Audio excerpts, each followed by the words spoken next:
اعوذ باللہ من الشیطان الرجیم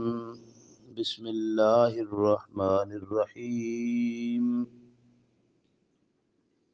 وَلَقَدْ خَلَقْنَاكُمْ،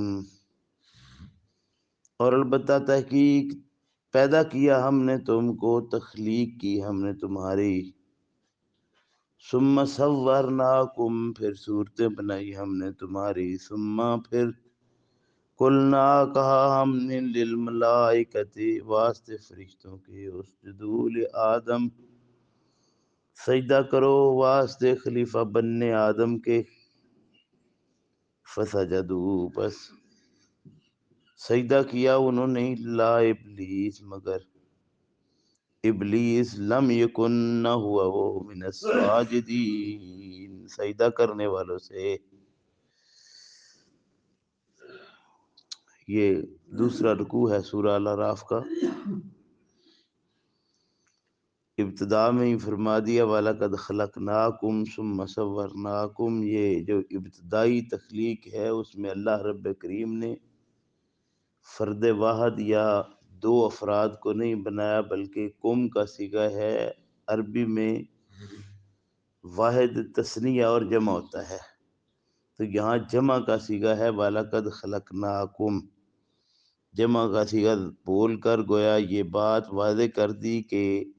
تخلیق انسانی میں جو ابتدائی تخلیق تھی اس میں کتنے مرد کتنی عورتیں تخلیق کیے گئے، ان میں رہنما سیدنا آدم علیہ السلام کو مقرر کیا گیا، اور اسی سے یہ نسل آدم جو ہے وہ چلی۔ اس سارے کی وضاحت اتنے میں ہی کر دی گئی وَلَقَدْ خَلَقْنَاكُمْ ثُمَّ صَوَّرْنَاكُمْ ثُمَّ قُلْنَا لِلْمَلَائِكَةِ اسْجُدُوا لِآدَمَ۔ اب دوسری بات اس میں یہ ہے کہ کیونکہ یہ پہلے ہم پڑھ آئے ہیں کہ اللہ رب کریم نے ارشاد فرمایا کہ ہم نے یہ جو انسان ہے اس کو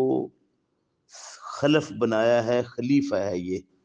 باقی ساری مخلوقات اس سے پہلے ہیں اور یہ سب کے بعد ہے،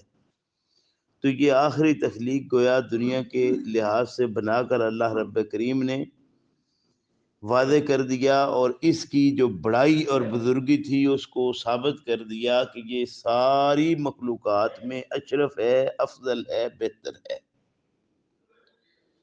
پھر جب اس کی تخلیق ہوئی تو تخلیق کرنے کے بعد جب فرشتوں کو جو تخاطب ہے اصل میں، جہاں لوگ اکٹھے ہوں، آج بھی ان میں کسی ایک کا نام لیا جائے تو اس کا مطلب یہ نہیں ہوتا کہ وہ اکیلا ہے، بلکہ ان سارے لوگوں کو مراد ہے جو وہاں پہ جمع ہوتے ہیں۔ اسی طرح یہ حکم دیا گیا تھا کہ آپ نے اس کے لیے، یعنی اس انسان کے لیے، ساری مخلوقات جو ہیں وہ پابند ہیں اس کی ایک لحاظ سے، یہ اشرف اور افضل ہے اور باقی سارے اس سے کم ہیں، تو ان میں سے یہ ابلیس ایک طاقت، یہ کائنات کا پورا نظام اللہ رب کریم نے ضدین پر قائم کیا ہے، ہر ایک چیز کی ضد ہے، ایک واحد اللہ رب کریم کی ذات ہے جس کی کوئی ضد نہیں ہے، اس کے لیے واضح ہے لا ضد لہ ولا ند لہ، اس کا نہ کوئی شریک ہے، ساجی ہے، اور نہ ہی اس کی کوئی ضد ہے۔ تو ابلیس وہ طاقت اور قوت ہے جو حق سے انکاری ہے، گویا یہ ایک منفی قوت ہے جس کا مثبت کے ساتھ ہونا لازم اور ضروری تھا تاکہ دنیا کا نظام چلے، اور اس کو مشخص کر کے بیان کرنا بھی عین انسانی فطرت کے مطابق ہے کہ اس کی تفہیم تب ہی ہو سکتی ہے، اور صرف اسی کو مشخص نہیں کیا، باقیوں کو بھی کیا ہے، جیسے باصرہ بھی قوت ہے، سامعہ بھی قوت ہے، ذائقہ کی بھی قوت ہے، تو ان ساری قوتوں کو مشخص کیا ہے تاکہ تفہیم ہو جائے انسان کی۔ تو یہ فسجدوا الا ابلیس کا جو کہا، مطلب یہ تھا کہ ساری جتنی بھی مخلوقات دنیا کے اندر انسان سے پہلے آ چکی تھی، ان سب کو انسان کا پابند بنانا تھا، لیکن ابلیس وہ طاقت اور قوت ہے جس نے اس کا انکار کر دیا، اور یہ اس کے سامنے گھٹنے اس نے نہ ٹیکے بلکہ یہ اکڑ گیا۔ کالا، اس نے کہا، ما منع آکا، نے کہا اللہ نے، ما منع آکا، کس چیز نے منع کیا تجھ کو، روکا تجھ کو، اللہ تسجدہ، یہ کہ نہ سجدہ کرے تو، نہ سجدہ ریز ہو تو، اللہ اذ امرتک، جبکہ تجھے حکم دیا گیا ہے۔ کالا، کہا فرشتے، اس نے، ابلیس نے، انا خیر منہ، کہ میں بہتر ہوں اس سے، خلقتنی من نار، پیدا کیا تو نے مجھ کو آگ سے، وخلقتہ من طین، اور اس کو تو نے پیدا کیا مٹی سے۔ کالا، کہا اللہ نے فرمایا، فہبت، پس اتر جا، منہا، اس سے، فما یکون لکا، پس نہیں تھا لائق تیرے، نہیں تھا واسطے مناسب تیرے، ان تتکبر، یہ کہ تو تکبر کرتا، فیہا، بیچ اس کے، فخرج، پس نکل، انکا من الصاغرین، بلا شبہ تو ذلیل ہونے والوں سے ہے۔ اب یہاں اتر جا کے متعلق بھی، کہاں سے اتر جا، کسی نے کہا فرشتوں سے نکل جا تو، کسی نے کہا کہ آسمان سے اتر جا، جبکہ ان دونوں کا کہیں ذکر موجود نہیں ہے۔ ذکر ہے آنا خیر منہ، اس نے یہ بات کہی تھی کہ میں اس سے بہتر ہوں، تو اللہ رب کریم نے فرمایا یہ تکبر جو تو نے کیا ہے کہ میں اس سے بہتر ہوں، اس تکبر کا کرنا جو ہے یہ اس سے اتر جانا ہے تجھے، کہ اب یہ تیرے لیے بہتر بات نہیں تھی، اس تکبر سے تو نکل جا کہ تو اس سے بہتر ہے، تو اس سے بہتر نہیں بلکہ تو بہت ہی نیچے ان سے چلا گیا۔ کالا، کہا انذرنی، ڈھیل دے مجھ کو، الی یوم یبعثون، اس دن تک جب لوگ اٹھائے جائیں گے۔ تو یہ بھی فطرت بتائی جا رہی ہے کہ فطرت یہی ہے، جتنا بھی کوئی نافرمان ہوگا بہرحال وہ اللہ رب کریم کی طرف رجوع کرے گا، رجوع اللہ وہ ہوگا، وہ نافرمانیوں میں جہاں بھی چلا جائے، یہ نہیں ہو سکتا کہ اللہ کی طرف اس کا رجحان نہ ہو۔ تو اس نے بھی باوجود اس کے کہ اللہ کی بھی